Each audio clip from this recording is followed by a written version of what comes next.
और अब आगे बढ़ेंगे, बात करेंगे संसद में सुरक्षा चूक को लेकर मचे संग्राम की। एक तरफ इस पर जबरदस्त सियासी संग्राम मचा हुआ है, तो वहीं दूसरी तरफ जांच एजेंसियां लगातार जांच कर रही हैं। सागर शर्मा जो आरोपी संसद के अंदर लोकसभा के अंदर घुसा था और फिर दर्शक दीर्घा से कूदा था, उसके घर से डायरी बरामद की गई है। अब इस डायरी में कई अहम सबूत हो सकते हैं, इस डायरी में कई अहम खुलासे हो सकते हैं, कई सुराग इससे सामने आ सकते हैं। खुफिया विभाग के हाथ उस सागर शर्मा की डायरी लग गई है जो लोकसभा के दर्शक दीर्घा से छलांग लगाकर सांसदों के बीच पहुंच गया था। ये डायरी सागर शर्मा के लखनऊ वाले घर से बरामद की गई है। डायरी के एक एक पन्ने की तहकीकात की जा रही है। इंडिया टीवी के पास सागर की डायरी के पन्नों की कॉपी है। डायरी में जो बातें लिखी हैं, जांच एजेंसियां उन्हें डिकोड कर रही हैं। तो वो डायरी जो सागर शर्मा के घर से बरामद की गई है, इस डायरी को समझा जा रहा है कि ये डायरी सूत्रधार हो सकती है। इस डायरी से सागर शर्मा और उसके दोस्तों के मददगारों तक पहुंचने की कड़ी जो है वो मिल सकती है। ये पता लगाया जा सकता है कि आखिर इतनी बड़ी साजिश को कैसे रचा गया है सागर शर्मा और उसके दोस्तों के जरिए। अब इस डायरी का एक एक पन्ना खंगाला जा रहा है, इस डायरी के पन्ने पर लिखे एक एक शब्द को पढ़ा जा रहा है और जांच एजेंसियां उसे डिकोड करने में लगी हुई हैं कि आखिर इस डायरी में क्या सबूत हैं और इस डायरी में क्या लिखा है। इंडिया टीवी के पास डायरी के 4 पन्नों की कॉपी है जो हम आपके सामने रख रहे हैं। सबसे पहले आइए आपको पहला पन्ना दिखा देते हैं। पहला पन्ना दिखाकर आपको समझाने की कोशिश करते हैं कि इस पन्ने पर सागर शर्मा ने क्या लिखा है। मर मिटने वाले डायलॉग पहले पन्ने पर सागर शर्मा ने लिखे हैं। डायरी में सागर ने लिखा है, कर दूंगा आवाज को मैं इतना बुलंद, फिर सुनेगी कातिलों की ये महफिल और सुनेगा ये आसमां। हर जुबा पर नाम हो जिसका हम वो खबर हो जाते हैं। हम मौत से डरते नहीं, मिटाने से नहीं मिटते हम नौजवान। हम वो दिलेर हैं वतन के अपने जो मर के भी मरते नहीं, इनकलाब जिंदाबाद। तो ये पहले पन्ने पर सागर शर्मा की तरफ से लिखा गया है। और सागर शर्मा का अगर आप फेसबुक अकाउंट पे देखेंगे तो इसी तरीके की शेर व शायरी उसकी तरफ से शेयर की गई हैं। महापुरुषों के जो कोट हैं, खासकर भगत सिंह से जुड़े हुए जितने भी कोट हैं, उसे मिसकोट करने की कोशिश सागर शर्मा की तरफ से की गई है। तो पहले पन्ने पर तो शेर व शायरी लिखी गई है, पहले पन्ने पर उसने बताया है कि वो कैसे मर मिटने के लिए तैयार हो गया है। अब सागर शर्मा की डायरी के दूसरे पन्ने पर क्या लिखा है, आइए वो भी आपके सामने रख देते हैं। दूसरे पन्ने पर सिस्टम से बगावत वाली बातें सागर शर्मा ने लिख रखी हैं। कुर्बानी देने की बातें लिखी गई हैं। मौत के आगोश में जाने का जुनून बताया गया है। सागर ने लिखा है, उबला फिर आज लहू रगों का, जागा जज्बा कुर्बानी का। मौत के आगोश में दिल में है चिंगारी कुछ ऐसी, हमको न चैन है ना होश है। ये सागर शर्मा ने अपने डायरी के दूसरे पन्ने पर लिखा है। इस शेरो शायरी से ये साफ पता चलता है कि सागर बगावत करने के मूड में था। सागर को सिस्टम के काम से नफरत थी, सरकार के काम से नफरत थी। ये सागर शर्मा ने डायरी के दूसरे पन्ने पर लिखा है।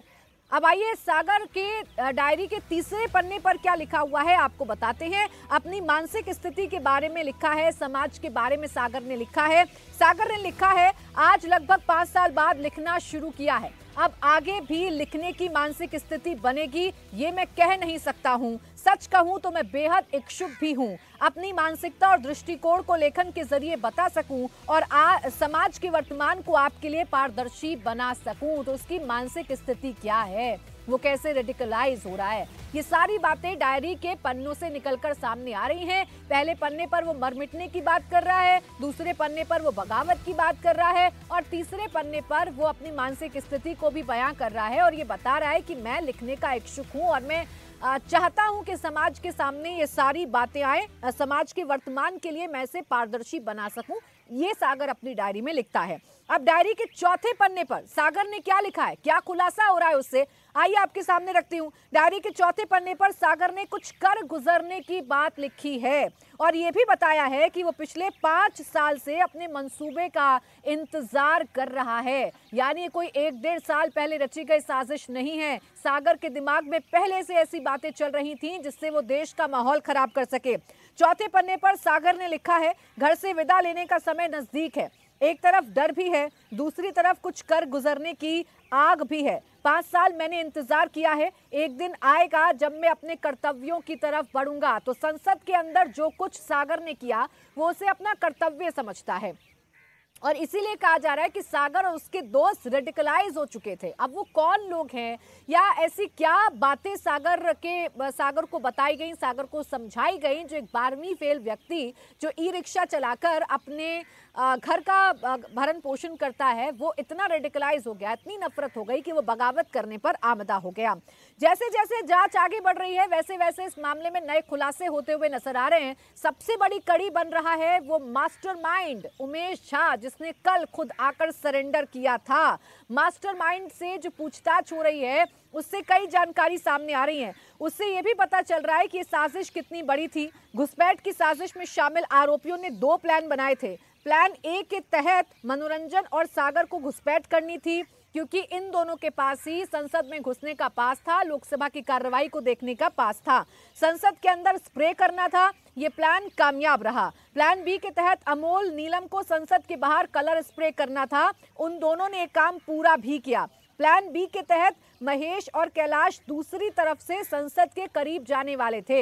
यानी अगर किसी भी सूरत हाल में नीलम और अमोल अपना काम पूरा नहीं कर पाते तो प्लान बी बनाया गया था कि महेश और कैलाश संसद की तरफ जाते दूसरे रास्ते से और वहां पर हंगामा करते, मीडिया के सामने, मीडिया कैमरों के सामने कलर स्प्रे करते और विरोध प्रदर्शन करके ध्यान आकर्षित करते अपनी तरफ। अब देखिए 13 दिसंबर को इस पूरी प्लानिंग को अंजाम तक पहुंचाने के लिए पहले 12 दिसंबर को मीटिंग हुई। रात में विक्की के गुरुग्राम वाले घर पर ये तमाम लोग इकट्ठा हुए।